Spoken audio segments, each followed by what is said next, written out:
दोस्तों जय माता दी।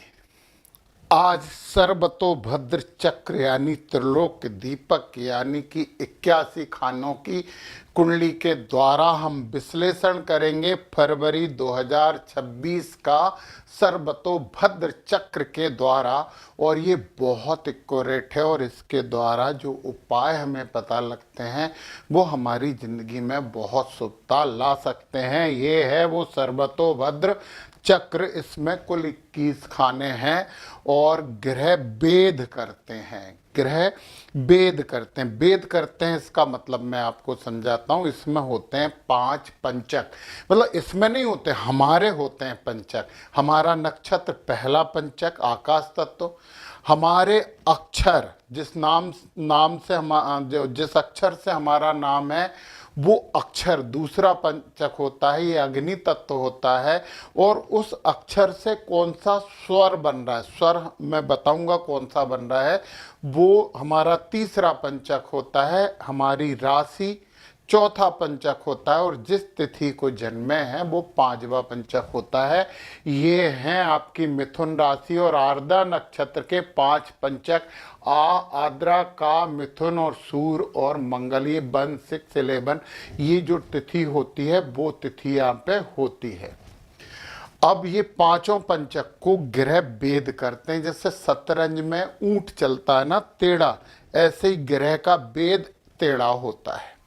मतलब कोई ग्रह यहाँ बैठा है तो ऐसा भेद करेगा, यदि वो बकरी है तो इस तरफ भेद करेगा, और यदि वो राहु है, केतु है, सूर्य है और चंद्रमा है तो ये दोनों भेद तो करेगा ही, साथ साथ ये भी भेद करेगा। ये तीनों दिशाओं में भेद करते हैं। बाकी सभी ग्रह केवल एक दिशा में भेद करते हैं। यदि मार्गी हैं तो घड़ी की दिशा में टेढ़ा भेद करेंगे और बकरी हैं तो घड़ी की विपरीत दिशा में ऐसा भेद करेंगे। और ये भेद हमारा पंचक हो रहा है कि नहीं, इसके आधार पे हम निष्कर्ष निकालते हैं। और ये निष्कर्ष निकाले जाएंगे माह फरवरी के लिए। तो मैंने बोला राहु, केतु, चंद्रमा और सूर्य ये तीनों दिशाओं में भेद करने वाले हैं।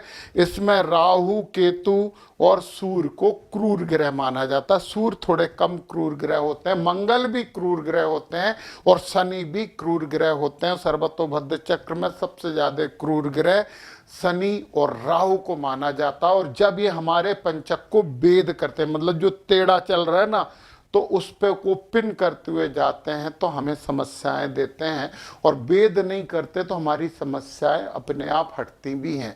तो भेद करना मतलब समस्या, नहीं करना मतलब समाधान, सीधी सी बात। तो हम सबसे पहले, आपका आर्द्रा नक्षत्र है, आपको ओम रुद्राय नमः का जप करते रहना चाहिए। आम के पेड़ की आपको पूजन करनी चाहिए और अतिमित्र नक्षत्र का पक्षी यानी सारस का फोटो आपको लगाना चाहिए। चलिए हम बात करते हैं, सबसे पहले राहु की बात करते हैं। ये पूरे ग्रह फरवरी माह में किन किन नक्षत्रों में रहने वाले हैं ये मैंने लिखे हैं, ये फरवरी माह के लिए। तो राहु है शतभिषा नक्षत्र में और पूरे फरवरी माह में शतभिषा में ही रहेंगे। यहाँ है राहु। और मैंने बोला है कि ऊंट जैसे 3 दिशाओं में भेद करते हैं। एक दिशा तो ये हो गई, यहाँ से ये होते हुए सीधा सीधा जाएगा। एक दिशा इसकी हो गई ये, और एक दिशा हो गई ये। सम्मुख भेद में बीच की चीजें भेदित नहीं मानी जाती, ये नोट कर लो। इसमें जो बीच में है सब भेदित मानी जाएंगी, मतलब आपकी राशि भेदित हो रही है और राहु महाराज आपकी राशि को भेद कर रहे हैं। और जब राशि भेद होती है तो हर कार्य में विघ्न आते हैं, सुख में थोड़ी सी कमी करते हैं। कौन कमी करेगा? राहु। राहु कैसे कम करेगा? भ्रम से, कंफ्यूजन से। ध्यान रखिए कि आपके जो विघ्न आ रहे हैं ना वो भ्रम से आने वाले हैं, कंफ्यूजन से आने वाले हैं, गलत फहमी से आने वाले हैं। इन्हें दूर करने के लिए माता सरस्वती की आराधना करिए, दुर्गा देवी मैया का बीज मंत्र जरूर पढ़िए, सच्चाई को जानिए ईमानदारी से, फिर कोई स्टेप उठाइए तो राहु महाराज का ये जो भ्रम के कारण विघ्न उत्पन्न हो रहा है वो हट जाएगा। तो राहु से आप प्रभावित हो रहे हैं। अब हम दूसरी दूसरी बात करते हैं केतु, क्योंकि दूसरे ग्रह क्रूर हैं ये भी, तो हम केतु की बात करते हैं। तो केतु है यहाँ पे पूर्वा फाल्गुनी में। अपन इसमें देखें, ये लिखा है पूर्वा फाल्गुनी, यहां बैठ गए केतु। केतु महाराज एक वेद इधर कर रहे हैं जिसमें आपके पंचक बिल्कुल नहीं आ रहे हैं, दूसरा वेद इधर कर रहे हैं, इसमें भी पंचक नहीं आ रहे हैं, तीसरा वेद अश्विनी नक्षत्र को कर रहे हैं, मिथुन राशि का वेद नहीं माना जाएगा सम्मुख वेद में। मतलब केतु आपके पक्ष में है, केतु आपको जरा भी प्रभावित नहीं कर रहे हैं। केतु धार्मिक ग्रह होते हैं, गणपति जी की आराधना करो तो केतु आपके पक्ष में और हो जाएंगे। तो केतु से के प्रभाव से आप मुक्त हैं। अब हम बात कर लेते हैं शनि की भी, पहले कर लेते हैं, फिर सूर्य की 3 दिशाओं में भेद की करेंगे। चंद्रमा की बात मैं कर नहीं रहा हूं, क्योंकि हर दिन नक्षत्र चेंज होगा तो पूरे भेद होते चले जाएंगे, तो उसकी बात कभी मैं विस्तृत रूप से इकट्ठा करके समझाऊंगा आपको। अब शनि महाराज हैं उत्तराभाद्रपद नक्षत्र में, यहां बैठे हैं शनि और मार्गी हैं, केवल एक दिशा में वेद करेंगे। और शनि महाराज आपके आद्रा नक्षत्र को वेद कर रहे हैं। तो जब नक्षत्र को वेद होता है तो यहां पे भी समस्याएं उत्पन्न करते हैं शनि महाराज, डिले करते हैं। और यहां पे नक्षत्र में भी शनि महाराज जो है ना, वो कुछ ना कुछ विघ्न उत्पन्न करते हैं। शनि महाराज से इस पूरे माह आपको बचना होगा। शंकर भगवान की आराधना करिए और बटुक भैरव मंत्र का जाप करिए। उससे अच्छा एक मंत्र मैं बताता हूं, ओम क्लीम कृष्णाय नमः।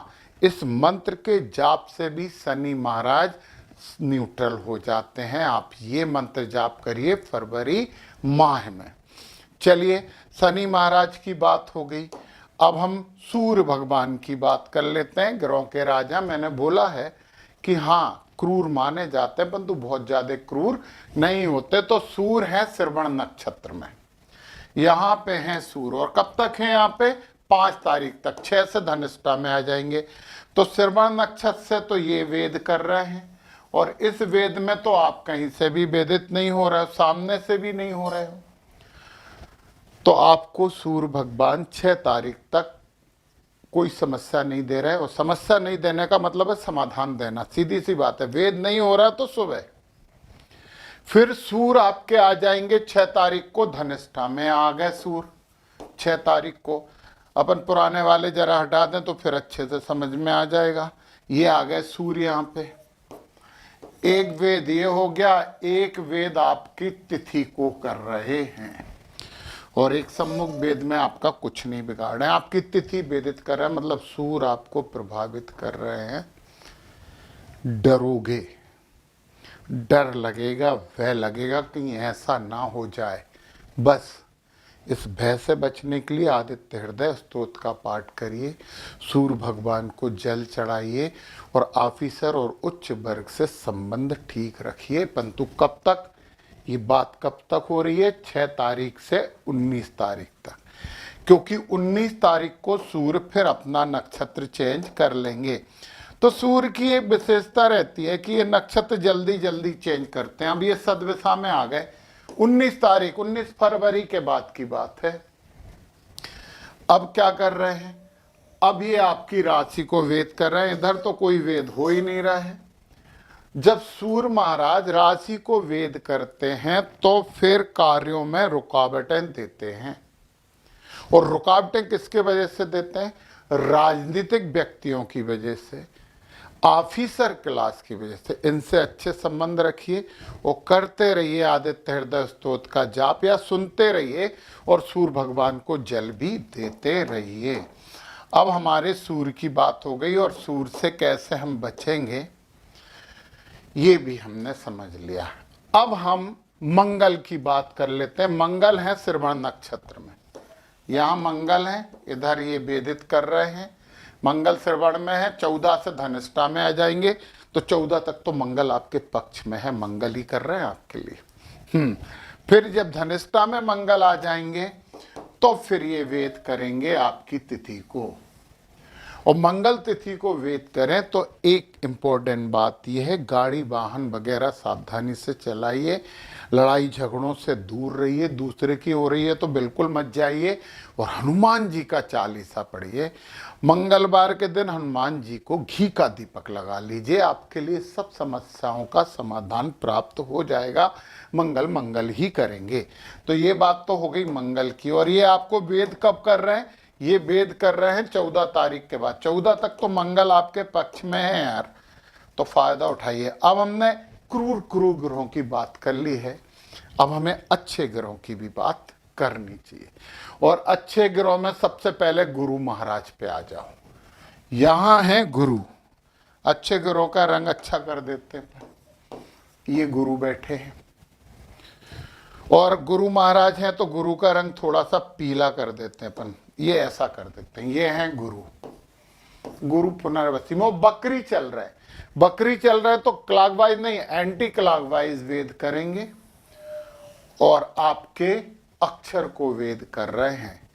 और गुरु महाराज जब अक्षर को वेद करते हैं तो निर्भय बनाते हैं। पूरे महीने करेंगे तो जो डर हो रहा था ना सूर्य की वजह से, उस डर को गुरु महाराज खत्म कर देंगे, इसलिए आप प्रसन्न हो सकते हो। तो गुरु महाराज का आशीर्वाद पूरे महीना आपके साथ है। अब हम बात कर लेते हैं बुध। बुध भी बहुत शुभ ग्रह होते हैं, और बुध शुभ ग्रह होते हैं, शुभता ही देते हैं। तो बुध कहाँ है? धनिष्ठा नक्षत्र में है बुध। बुध यहाँ है। कब तक है धनिष्ठा नक्षत्र में? 7 तारीख तक। 7 तारीख तक बुध महाराज आपकी तिथि को आशीर्वाद दे रहे हैं। मतलब पंचक तो आपके 5 तत्व हैं ये। और जब तिथि को आशीर्वाद मिल रहा है तो लाभ मिलेगा, दिमाग अच्छा चलेगा। बनाइए प्लानिंग। कब तक? 7 तारीख तक। जैसे ही 7 तारीख आएगी बुध यहाँ आ जाएंगे। बुध यहाँ आ जाएंगे तो अब क्या करने लगे? अब आपकी राशि को वेद कर रहे हैं। ये भी आशीर्वाद है। राशि को वेद करते हैं तो सुख देते हैं, तो सुख प्राप्त होने वाला है। फिर पूर्वा भाद्रपद में आ जाएंगे 15 तारीख को। 15 तारीख से 15 फरवरी से यहाँ आ जाएंगे। और गुरु और बुध दोनों ही आपके अक्षर को वेद कर रहे हैं और आपको निर्भय बना रहे हैं, प्रसन्न चित्त बना रहे हैं। बहुत अच्छी बात है। परंतु ये 26 तारीख से बकरी हो जाएंगे। और जैसे ही बुध बकरी होंगे तो इधर का वेद खत्म हो जाएगा। बकरी होंगे तो उनका वेद कहाँ चलेगा? फिर बुध का वेद यहाँ होगा। बुध का आशीर्वाद मिलना कम हो जाएगा। तो नहीं भी मिले तो नुकसान नहीं है, परंतु आशीर्वाद मिलने से फायदा होता है। ये हमने बुध की बात कर ली। और अब अपन बात करने वाले हैं शुक्र महाराज। ये तो लक्ष्मी प्रदाता माने जाते हैं सर्वतोभद्र चक्र में। तो शुक्र महाराज के लिए देखिए जरा, सबसे पहले कहाँ है? धनिष्ठा नक्षत्र में है शुक्र, यहाँ है। तो ये ही वेद करेंगे, आशीर्वाद दे रहे। लक्ष्मी नारायण की पूजन करिए, आनंद मिलेगा। फिर इसके बाद शुक्र सददिशा में आ गए। 11 तारीख को यहाँ आ जाएंगे। फिर इनके साथ बुध के साथ वेद करने लगेंगे। बहुत आनंद की बात है। खूब सुख मिलेगा, आनंद मिलेगा। भौतिकता की जो आवश्यकताएं वो पूरी होंगी। फिर इसके बाद ये पूर्वा भाद्रपद में आ जाएंगे। पूर्वा भाद्रपद में शुक्र आ जाएंगे यहाँ पे 22 तारीख को। फिर गुरु को सपोर्ट करने लगेंगे। दोनों गुरु आपको सपोर्ट कर रहे हैं। आनंद ही आनंद है। कुछ बड़े निर्णय लेना है तो 22 तारीख के बाद ले सकते हो, क्योंकि शुक्र और गुरु दोनों आपके साथ खड़े हैं। तो मैंने आपको बताया है, ये सभी गुरुओं की बात हो गई है। Central tendency of February month ये है कि अच्छा होने वाला आपके लिए। राहु और शनि को आपको संभालना होगा। यदि अच्छा चाहिए तो शनि के लिए बटुक भैरव मंत्र का पाठ करिए। राहु महाराज के लिए आपको सरस्वती माता की या बीज मंत्र ओम ऐं ह्रीं क्लीं चामुंडाई बिच्चे का भी जप फायदेमंद होगा। तो अच्छा करिए। फरवरी माह को यादगार माह बनाइए। जय माता दी।